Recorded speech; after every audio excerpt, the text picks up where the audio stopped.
여러분 안녕하세요. 오늘은 8월 27일 화요일입니다. 오늘도 좋아서 나누는 큐티 나눔 시간이고요. 자, 오늘 말씀은 에스겔 29장 1절에서 21절까지의 말씀입니다. 오늘 말씀은 특별히 이집트에 대한 하나님의 심판에 대한 내용을 담고 있는 말씀이 오늘의 말씀인데요. 지금은 이집트가 이게 별 볼 일이 없고 좀 못 사는 나라이고 그냥 과거에 찬란했던 그런 유물들이나 그런 것들이나 보여주고 하는 그런 특별히 대단한 나라는 아니지만 고대에는 정말 크고 강하고 대단한 나라였죠. 대단한 나라였어요. 그래서 이집트는 특별히 강을 끼고 있고 나일 강을 끼고 있고 또 우리가 흔히 문명의 발상지다라고 말할 정도로 이렇게 많은 문화적인 혜택 또 발달한 기술들 그런 것들이 과학적이고 하여튼 선진국이었어요. 선진국. 그 당시 세계를 주도하던. 그래서 본인들이 우리가 이 나일의 주인이고 우리가 또 세계에 어떠한 패권을 가질 수 있는 강한 나라다라고 생각을 했었어요. 이스라엘은 문제가 생겼을 때, 어려움이 생겼을 때, 나라가 이렇게 뭔가 정복당할 위기에 빠졌을 때 자꾸만 이집트에게 이렇게 손을 내밀고자 하는 마음이 있었어요. 하나님께서 이스라엘의 왕을 세우시면서 하셨던 말씀 중에 어떤 말씀이 있냐면 왕은 뭐를 많이 가지지 말고 했는데 그 중에 말을 많이 가지지 말라고 했어요. 그래서 그 말을 사기 위해서 이집트로 사람을 보내서 말을 사오거나 그렇게 하지 말아라 이렇게 말씀하셨어요. 그러니까 이집트의 말은 강하고 전쟁에 쓸 수 있는 아주 좋은 말들이었어요. 하나님께서 이렇게 말씀하신 것은 너희가 전쟁의 위협이나 어려움이 생겼을 때 그럴 때마다 자꾸 이집트에 의지하고 이집트에 의존하지 말아라 라는 거예요. 이스라엘은 하나님을 섬기면 살고 하나님을 섬기지 않으면 죽는 민족이에요. 하나님을 사랑하고 하나님을 잘 따르면 살고 하나님 안에 거하지 못하면 죽는 민족이 이스라엘 민족이라는 거예요. 그런데 이스라엘이 자꾸만 이 이집트를 의지하고 이집트를 바라보니까 이스라엘도 심판당하고 거기에 더해서 이 교만한 이집트까지도 하나님이 심판하시는 거예요. 그래서 그 심판의 결과는 저는 그렇게 생각해요. 지금도 이집트는 별 볼 일이 없어요. 그냥 별 볼 일 없는 나라예요. 워낙 망했어가지고.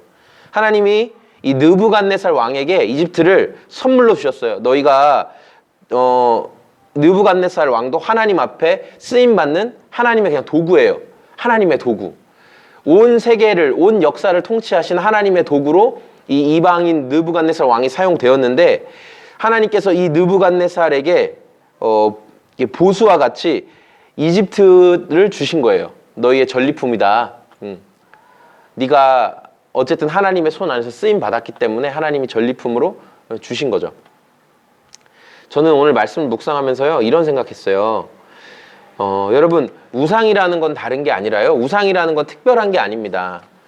우상은 어떤 이렇게 형상을 만들어서 어떤 조각을 만들어서 거기 절하고 엎드리고 그것만이 우상이 아니라요. 우상은 뭐냐면 내가 급하고 내가 위기라고 느껴지는 그 순간 내가 피하고 싶은, 내가 의지하고 싶은, 내가 의지하고 있는 그것이 다 우상이에요. 성경이 말하는.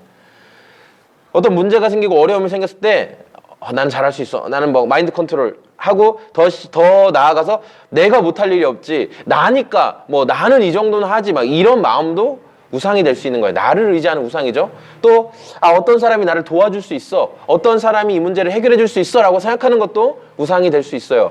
거기에 지나치게 의존하는 모든 것들.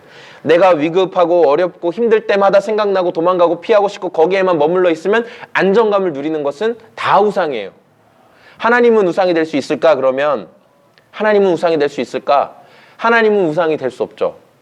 하나님 자체는 우상이 되실 수 없어요. 그분은 살아계신 분이고 그분은 전능하시고 그분은 모든 걸 하실 수 있는 분이기 때문에 우상이 될 수는 없어요. 그러나 하나님을 내가 우상으로 만들 수 있어요.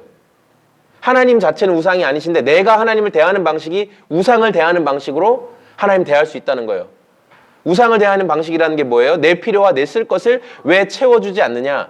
내가 너에게 이렇게 공을 다하고 내가 너에게 이렇게 엎드리고 내가 우상인 너에게 이렇게 정성을 다하고 치성을 다하는데 왜 내 문제와 어려움과 어떠한 상황들을 풀어가지 않느냐?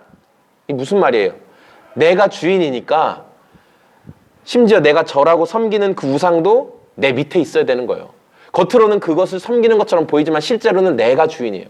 내 문제, 내 어려움을 풀어가지 않으면 내가 지금 너 경배하는데 왜 너는 내 원하는 대로 해주지 않느냐라고 말하게 되는 게 우상 숭배가 될 수 있다는 거예요. 하나님께 우리가 이런 태도를 가질 수 있다는 겁니다. 하나님 자체는 우상이 아니시지만 그분은 살아계시고 영존하시고 모든 좋은 것, 온갖 좋은 은사와 모든 각양의 좋은 것들이 빛들의 아버지이신 하나님께로부터 오지만 우리가, 인간인 우리가, 또 하나님을 섬긴다고 하는 그리스도인인 우리가 하나님을 대할 때 왜 내 문제에 관여하지 않아요? 왜 내 이 어려운 상황도 돌보지 않아요? 나 지금 죽게 생겼는데 왜 이거 해결해 주지 않아요? 라고 말하는 건 내 인생의 주도권이 여전히 내게 있고 하나님도 내가 원하는 대로 움직이지 않으면 꽝이라는 거예요. 우상이 되는 거죠. 하나님을 우상처럼 대하는 거죠. 오늘 이스라엘이 부러진 지팡이와 같은, 부러진 갈대, 쓸모없는 그런 갈대 지팡이와 같은 이집트로 피하고자 하고 그런 의지했던 이집트를 하나님께서 심판하신다라고 말씀하셨어요. 여러분, 우리가 의지하는 우상 하나님 심판하십니다. 우리도 심판하십니다. 심판하십니다. 우리가 어렵고 힘들 때마다 피하고 싶은 그것들 무엇이 있습니까? 오늘 우리가 말씀 가운데 경계하고 하나님께 마음을 두고 소망을 두고 그리스도 안에 충분히 거할 수 있는 저와 여러분의 오늘이 다 되었으면 좋겠습니다. 네, 감사합니다. 저는 지금까지 청주시 서원대학교 옆에 위치한 이 소금 제작소를 섬기고 있는 공장장이었고요. 비가 조금씩 내리고 아마 이제 다 그친다고 하는데 오늘도 날이 많이 서늘해지고 이제 활동하기 좋은 계절이 돌아오고 있습니다. 하나님과 함께 깊이 생각하시고 사색하시고 스마트폰님을 묵상하기보다는 하나님 더 많이 생각하고 여러분 인생에 대해서 삶에 대해서 고민하고 생각하고 기도하고 또 실행하는 여러분의 오늘이 되었으면 좋겠습니다. 감사합니다. 안녕히 계세요.